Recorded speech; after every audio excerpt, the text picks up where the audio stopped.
Deposed Bangladesh Prime Minister Sheikh Hasina has launched scathing accusations against interim leader Muhammad Yunus, blaming him for unleashing terrorists and creating lawlessness across the country. Hasina's 16-year rule was toppled after a massive student uprising in August last year, forcing her to flee to neighbor India. In a virtual interaction with families of police officers killed during the violent protests, Hasina in fact vowed to return and avenge their deaths. She also accused Yunus of dissolving inquiry committees and questioned his ability to run the interim government. In response, Dhaka reaffirmed its commitment to bringing Hasina back from India and stressed securing Hasina's extradition remains, in fact, its top priority. Meanwhile, a UN report says nearly 1,400 people died during the unrest that led to Hasina's ouster in August last year. A student's death at a top university in Odisha has triggered tensions between India and Nepal, along with campus protests and arrests. Prakriti Lamsal, a 20-year-old Nepali student at the KIIT Bhubaneswar, was found dead in a hostel room over the weekend. Initially, it was ruled to be a suicide. However, allegations of abuse by a fellow student, supported by a disturbing viral audio clip, led to the arrest of 5 individuals. But all arrested individuals, this includes 3 directors and 2 guards, in fact, have now been granted bail. Protests by Nepali students were met with force, sparking outrage after university officials made derogatory remarks about the country. Nepal's government has warned of halting students' admissions to Odisha universities if the issue is not resolved justly. Meanwhile, Odisha's government has launched a probe, while KIIT has apologized, urging Nepali students to return back to campus. Reports suggest that renowned EV manufacturer Tesla is advancing its entry into the Indian market by securing showroom spaces in Mumbai and New Delhi. The development follows a recent meeting between Tesla's CEO Elon Musk and PM Narendra Modi, where discussions encompass space exploration, mobility and technology. In fact, Tesla has chosen a site already in New Delhi's posh Aero City area, strategically located near the international airport. On the other hand, the company has earmarked a space in the Bandra Kurla complex. It's a prominent business district in the financial capital, Mumbai.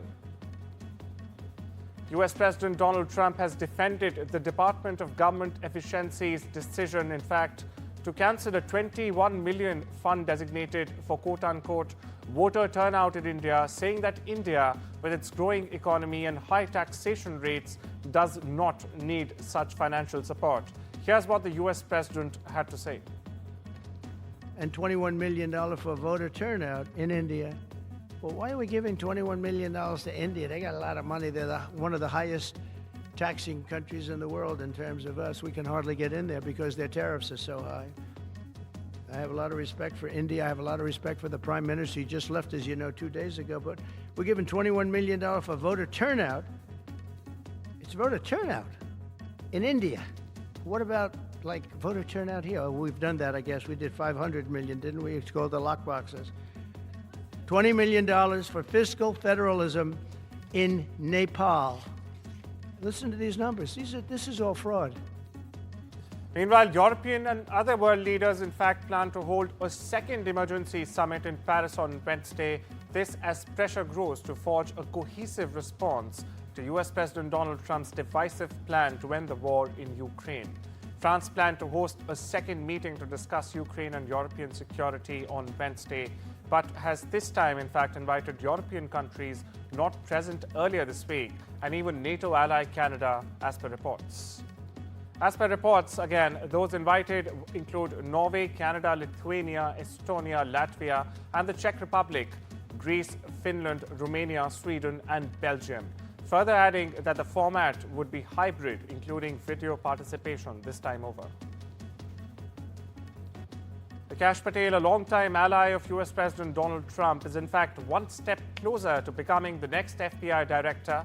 The Senate voted 48-45 to advance Patel's nomination, with a final confirmation vote expected in the coming days. If confirmed, Patel will lead the agency for a 10-year term. Known for his loyalty to Trump, Patel has in fact pledged to pursue Trump's adversaries and plans to shut down the FBI's Washington headquarters on his first day at the job, turning it into what he calls a deep state museum. The U.S. Senate has confirmed wealthy financier Howard Lutnick as the new Commerce Secretary. Lutnick will now oversee the Commerce Department's 50,000 employees, handling everything from economic data collection to census operations. A key challenge ahead is managing the president's aggressive tariff policies aimed at pressuring U.S. trading partners. At his confirmation hearing, Lutnick dismissed concerns that tariffs drive inflation and backed across-the-board tariffs to force other nations, in fact, to lower trade barriers. Lutnick's approach is expected to significantly shape U.S. trade relations moving forward. Meanwhile, U.S. President Donald Trump is considering imposing 25% tariffs on key imports like automobiles, semiconductors, and even pharmaceuticals. The new duties could be announced as early as the 2nd of April. This is as per a Western media report, and are expected to, in fact, widen the ongoing trade war affecting consumer products. Trump previously, for perspective, also introduced 25% tariffs on steel and aluminium, which are set to, in fact, take place in March. His latest proposal marks the most detailed outline yet of sectors facing fresh trade barriers. This also reflects on a significant shift in U.S. trade policy that could very well impact global markets. The United States has condemned what it calls dangerous maneuvers by a Chinese Navy helicopter in the South China Sea. The incident involved a Chinese aircraft flying dangerously close, in fact, to a Philippine government plane conducting surveillance over the disputed Scarborough Shoal, putting the safety of pilots and passengers at risk. The Philippines labeled the actions reckless and, in fact, plans a diplomatic protest. Meanwhile, Beijing denied the accusations, claiming the Philippine aircraft had illegally intruded into China's airspace and accused Manila, in fact, of spreading false narratives. The U.S., in the meantime, has urged China to avoid coercion and resolve disputes peacefully under international law. And Panama is holding 299 migrants deported from the United States under President Donald Trump's immigration policies. The migrants from 10 mostly Asian countries, including India, Pakistan, China, and Afghanistan, are confined in a hotel under police watch awaiting repatriation. Over 40% of them have refused to return voluntarily, prompting the UN and International Organization for Migration to seek third country solutions. The U.S. is covering all costs under a migration agreement announced after Secretary of State Marco Rubio's visit. Panama's government insists the migrants aren't detained despite restrictions on their movement.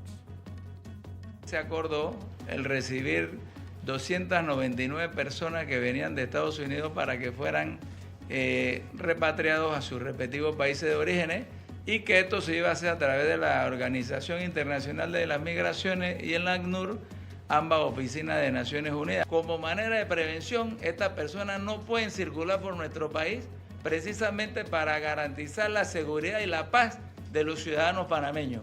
Nosotros les brindamos a ellos todas las atenciones necesarias, médicas, alimenticias, ¿verdad?, y de comodidad, y lo seguiremos haciendo hasta que el último de ellos salga de nuestro país, que es lo que se pactó con el gobierno de los Estados Unidos. The Pope Francis has been diagnosed with double pneumonia after further tests showed a continuing complex medical situation, the Vatican said in a statement on Tuesday.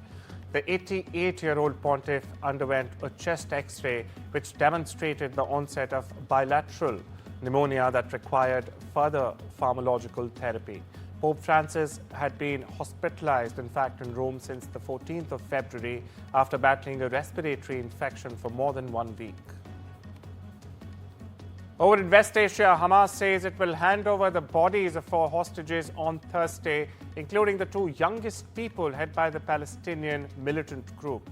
In exchange, Israel will free all women and those under the ages of 19 arrested since last October, in fact, and is even allowing some rubble clearing equipment into Gaza through the border with Egypt. Brazil's prosecutor general has filed charges against former President hired Bolsonaro for allegedly plotting a coup to stay in power after losing the 2022 election to President Luiz Inácio Lula da Silva. Prosecutors say Bolsonaro and 33 others, in fact, tried to undermine trust in the electoral system, drafted a decree to legitimize the plan, pressured military leaders, and eventually incited riots inside the capital. The federal police's 884-page report outlines charges of attempting a coup, violently removing the rule of law, and even forming a criminal organization. Bolsonaro now faces serious legal consequences if convicted.